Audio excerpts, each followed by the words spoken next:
Pakistan's defense minister has declared Israel a threat to the entire Muslim world, raising the stakes. Asif is calling for a united Muslim front against Israel as talk of an Islamic NATO gains momentum. The Mecca Defense Pact takes a sharper turn as Pakistan openly targets Israel in its latest warning. Could Israel become the first target of a united Muslim front as calls for Islamic unity grow louder? Pakistan's defense minister called Israel illegitimate and urged Muslim nations to unite, saying Israel posed a threat to the wider Muslim world. In a televised interview, Asif called for a united military front against Israel, a day after Pakistan signed the Mecca Defense Pact with Saudi Arabia and Turkey.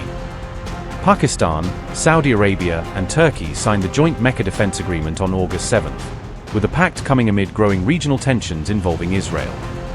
Asif said all Muslim countries must unite against Israel, linking his call to the Palestinian issue and accusing Israel of maintaining a hostile approach toward Muslim nations.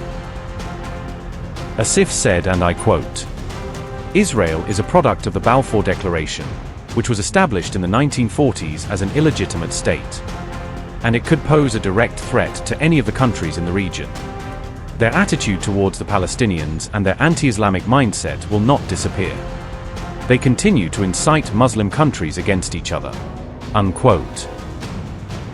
The minister said his opposition to Israel would not change even if Benjamin Netanyahu lost the election, suggesting Islamabad's position would remain unchanged. Asif said Israel's attitude toward the Palestinians would not change under Naftali Bennett or another leader, arguing that the issue goes beyond any single Israeli government.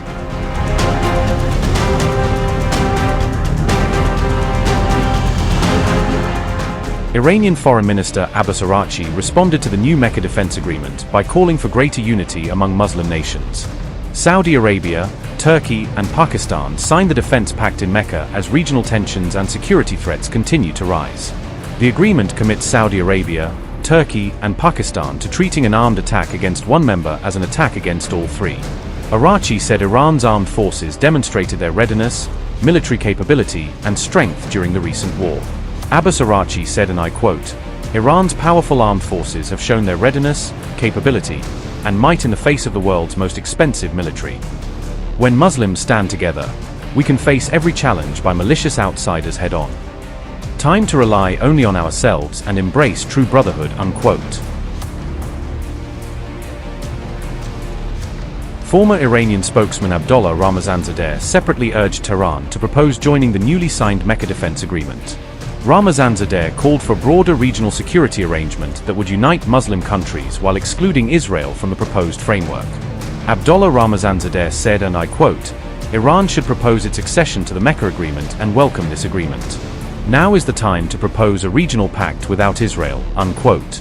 The competing proposals come as Saudi Arabia faces growing security threats from Iran-aligned groups across the region and seeks stronger defense partnerships.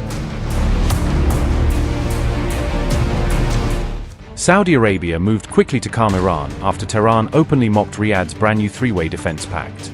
On August 7th, Saudi Arabia clarified that this new defense pact carries absolutely no nuclear or hidden military agenda. Saudi Deputy Foreign Minister Raid Krimli stressed that this agreement poses no threat to any single country in the region. This landmark pact was formally signed by Saudi Arabia, Turkey, and Pakistan, aiming to jointly build stronger defense capabilities together. Krimli further clarified that the agreement was never designed to function as a military axis or any kind of sectarian bloc. These Saudi remarks came directly after Iranian MP Ibrahim Razoui sharply criticized this newly signed defense agreement.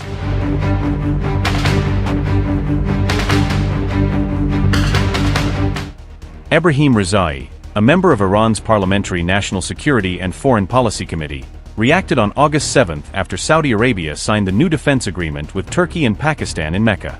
Razoui posted his response on X, directly criticizing the newly signed Mecca Joint Deterrence Agreement and warning Riyadh not to mistake new partners for guaranteed protection. Ibrahim Razoui said, and I quote, "Saudis must know that a paper agreement with Turkey and Pakistan will not bring them security. Just as years of one-sided nursing to the Americans did not bring them security. Reform your policies so that you do not need to beg for security from others." End quote. Iran's warning comes at a time of growing security concerns for Saudi Arabia, as conflict in the Gulf and Red Sea increases the risks facing the kingdom's cities, infrastructure, and energy export routes.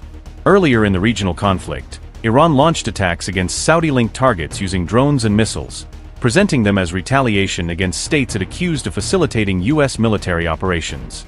Tehran has argued that any country providing territory, facilities, or practical support for U.S. action against Iran could be treated as part of the confrontation and therefore exposed to retaliation.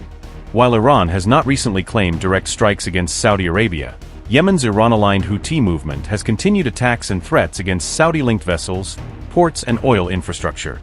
The Houthis declared a naval blockade of Saudi Arabia after Saudi strikes on Houthi-held Yemen, saying Saudi-connected ships and vessels using Saudi Red Sea ports could be targeted. The Houthi blockade and wider Iran war have put Saudi oil export routes under major pressure, threatening to reduce flows through the Red Sea and creating new uncertainty for Riyadh's energy revenues and global markets.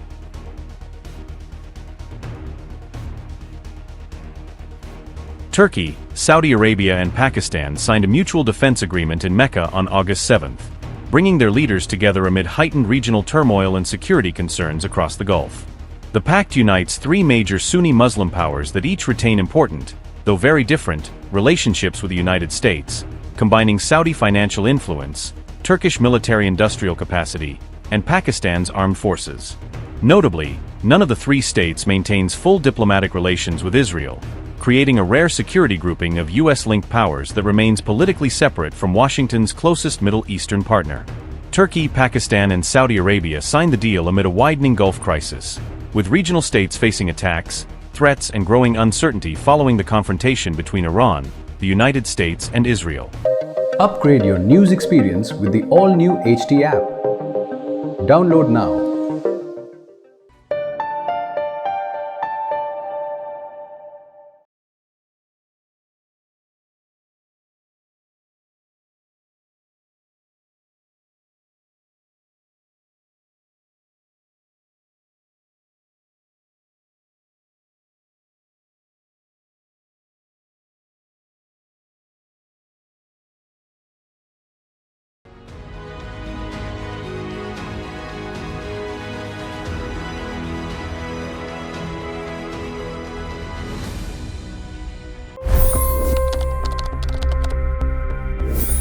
$25 crore गरीब गरीबी को परास्त करके बाहर निकले। For the good of our nation, let's work together and let's truly make America great again. The fastest news breaks. Requested PM saying that look, you will have to speak to Putin and to Zelensky. The biggest newsmakers. The relationship with India is probably the most important bilateral relationship the U.S. will have for the rest of this century. The capital delivered quite an election result today. Expert analysis. The million-dollar question today is how to stop this dance of death. Ground reports. I'm standing at the crossroad of the Kumbh Mela. Behind me are more than 100 entry ghats.